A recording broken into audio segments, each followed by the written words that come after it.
Hey guys, kia ora, kia ora, kia ora. Welcome back to this week's podcast episode. I'm so excited to get into it. I am talking about one of the 10 things that I had in my 10 things that helped me love and accept my body series as a plus size baddie. I put this on our socials and I had so much feedback around number 9, which was stop hiding. So many women were like, are you on my head leash? Like, was this video directed especially for me, like made especially for me?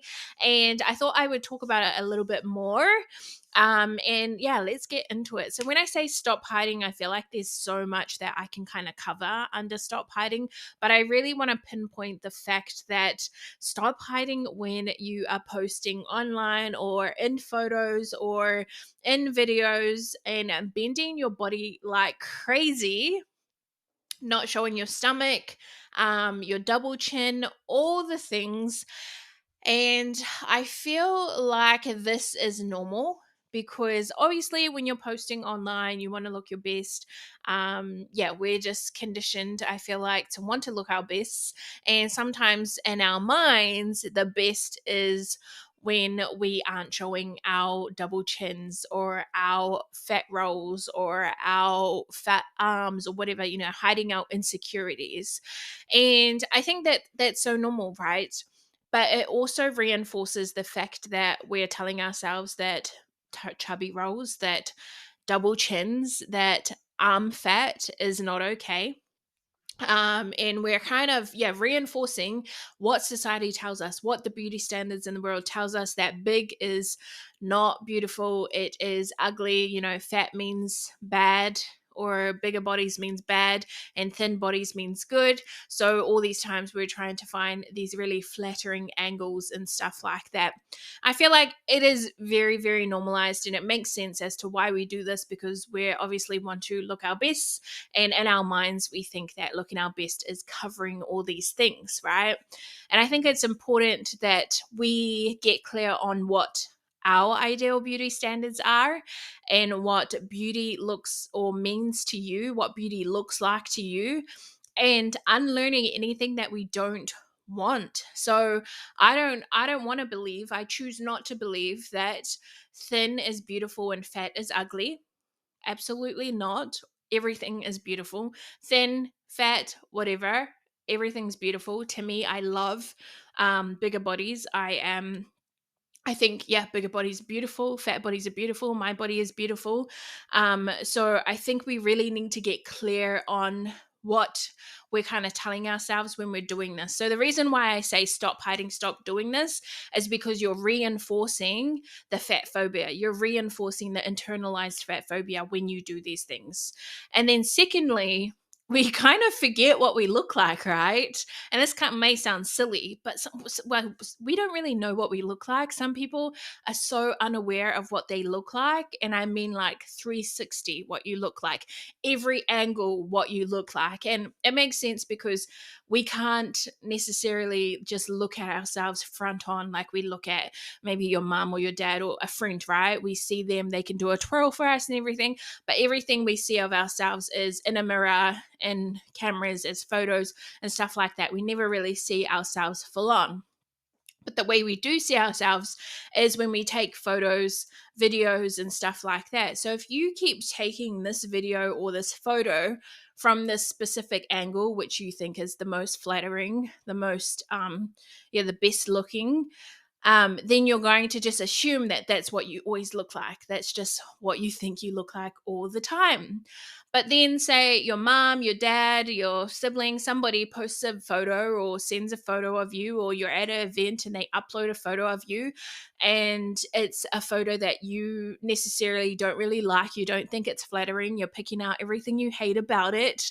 It's showing maybe your double chins or, your tummy rolls or whatever it may be, stretch marks, cellulites, all the things that I guess society tells you is not okay.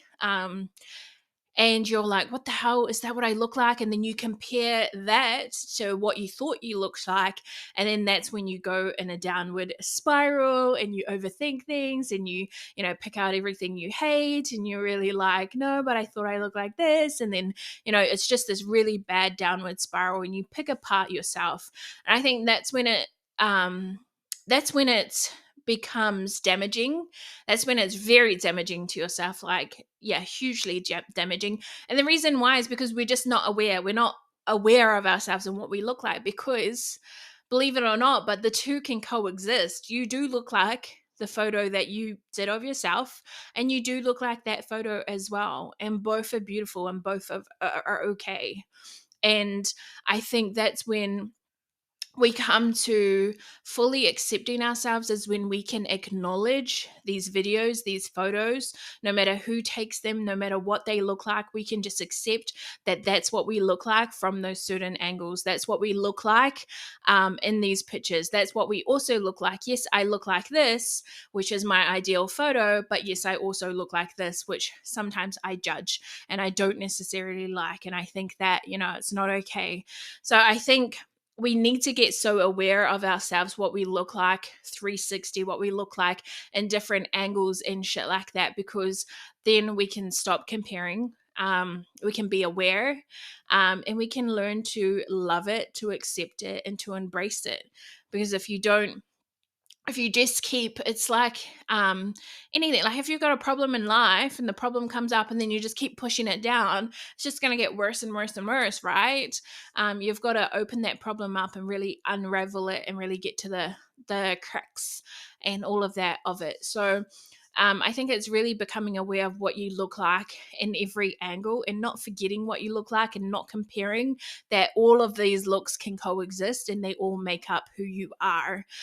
Because yeah, it makes sense. Like even if I think about myself now, there's sometimes I will be in certain photos or whatever, and you want to pose your best, pose the best way to look the best, and I do this in quotation marks, um and I know which is my flattering sides and all these things, and if I turn this way, I know you can see my missing tooth, and if I turn really this way, then you can see my double chin. Like, I know these things, right? And I'm so aware of it, and I love every part of it, but also I prefer to just pose like this, to do it full on, because I love the way that this looks, right? But I'm not judging. And I used to always judge, oh, my missing tooth, my double chin, my fat rolls when I sit down, all these kinds of things. And it took for me to become aware of it, to be okay with all these parts of me, in order for me to accept it. So really getting to know yourself, because a lot of people don't fully know themselves. They don't fully know what they look like. In all these angles, they can all coexist. I think there's also a little bit of denial. I don't know about you, but for a very long time, I was in denial that I was fat. If anyone called me fat, I would be highly offended. People, I'd be like, oh my gosh, I'm so fat, as if it's a bad word. And it's a describing word. Fat is a describing word. It's what we are putting the meanings towards it all the time. Like, there was a lot of meaning when I said I'm fat, it meant I'm ugly. That was what I was trying to say, or I'm not good enough, or I'm not worthy. But now I've pulled it all back. It's just a describing word, and I am fat. And I feel like a lot of people are in denial that they are fat. And that's why they cover up all these things. And that's why they bend themselves in these crazy ass angles, because they're trying to show the world, or show whoever they're sending the photo or whatever, that they're not fat. And it's like, sis, you're fat, and fat's a describing word, and we need to just come to terms with it. As it might be hard for you to accept that, but it is what it is, and it depends on what you're making fat mean. You get to choose what you make fat mean, but fat's a describing word, right? So just that, being in denial, stop with the denial. Just be so aware of yourself. When you're so aware of yourself, it's like, then you can accept yourself, you can love yourself, you can embrace yourself, no matter what somebody says to you. It's like, I don't care, because I'm just so aware in myself. When we do these things, I think it makes it harder. When we hide, when we don't show up, it makes it harder for you to love and accept yourself. I think as well, the reason why we don't think these roles and all these kinds of things are necessarily a good thing or flattering thing, or it's because, well, firstly, we're told by, the beauty standards by society that fat is bad, fat is not good, fat is ugly, and skinny is pretty. But also, there's not much representation out there. People aren't showing their stomachs for these same reasons. So it's like we're reinforcing that narrative. So it's like we need to get out there and we need to show that it's okay to have arm fat. It's okay to have rolls. It's okay to have double chin, and to embrace it, and that this is beautiful too. So I think representation is so important. It tells women that it's okay. It tells people in general that it's okay. It's you standing up and taking a stand for it. It breaks those stereotypes. It makes women feel, that it's normal and it is normalized. And think about, like, maybe your role models to somebody. Maybe you have kids. Maybe you have younger siblings, or breaking that generational cycle, or breaking all that shit when it comes to diet culture, when it comes to body image, really helping your kids or the younger ones, or even, your own siblings with that as well. You'd be taking a huge stand and really reinforcing that, this is okay. It's okay to have, body rolls and stuff like that. And you don't always have to look picture perfect in every moment. Because that's what we look like, right? And it's normal for people to look like that, but it's because we're always portraying this ideal whenever, the whole highlight reels on social media and stuff. So people think that's what you look like all the time. It's like, no, you also look like this, and you look like this. And we need to be aware of all these ways that we can look. We do look however your ideal way that you want to look looks, but we also look like these ways as well. And they're all beautiful and they're all amazing. So I think just like start slowly showing up as your full self. Stop bending yourself in these crazy ways. Just start, slowly showing up as your full self. Get in photos, don't hide. I know a lot of the time I would I would try not to jump in the photos, because if I didn't have control over it, like if it was somebody else taking the photo and I knew that I couldn't delete it, or I didn't know where they would send it, then I wouldn't jump in the photos in the first place. And then if I did jump in the photos, I would kind of hide, or I'd put something in front of my insecurities and all these kinds of things. But we miss out on those memories. We miss out on those memories if we don't show up. Everyone's in this group photo and you were there too, but you didn't get yourself in the photo, and then you've got nothing to look back on. When you're older and you're looking back on the memories, you're going to wish that you were in those photos and that you saw more of you. And you're going to be like, oh, where was I? What did I look like at that age? Oh, I don't have any photos to look back on. And usually half the time we look back on the photos and we're like, damn, we looked freaking incredible. Like, I remember I was so obsessed with my weight back then and all these things, and I thought I wasn't slim enough, and I thought I wasn't beautiful. But you look at it and you're like, you look freaking beautiful. You look amazing. So show up in life, get in the photos, don't delete the photos. If you take a photo and you do decide, oh, you don't necessarily like it, just sit with it, just leave it. Maybe look back on it in a couple weeks, a couple months, a couple years.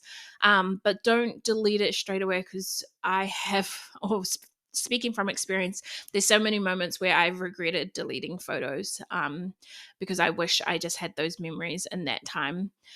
And when you do take photos, and maybe you feel like, we all do, take the photos and then we look at it and we kind of judge it and analyze it if we look good or not. Do it with a curious mind. If you're currently looking at it and judging it, instead be curious with it. Oh, wow, is that what I look like? Oh, wow, is that how my face looks, or my tummy looks, or my body looks, or whatever? Do it with a curious mind as opposed to a judgmental mind, because the judgment, it doesn't help anyone. It doesn't help you. It doesn't help anyone. And then you're trying to take the photo again and again and again. It's like, just, babe, that's what you look like, babe. Like, it's okay.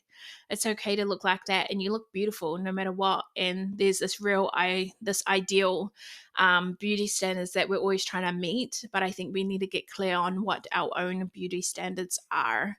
So I think that is it for this week's podcast. Stop hiding. If you have any other questions, please make sure you send them to me, and I can also do them on our Fat Fridays Q&A IG live, which is 3 p.m. every Fridays on Instagram at soextra.__. But it is so important that we stop hiding in the world. We need to show up. We need to show up to our lives. You will see huge benefits when you do so.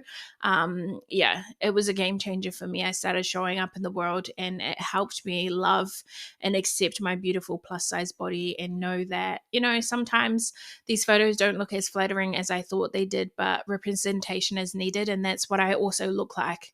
And it's okay to have rolls and stretch marks and all the things that society tells you isn't okay. It's okay, and it's beautiful. So yeah, thanks for listening. Talk to you next week.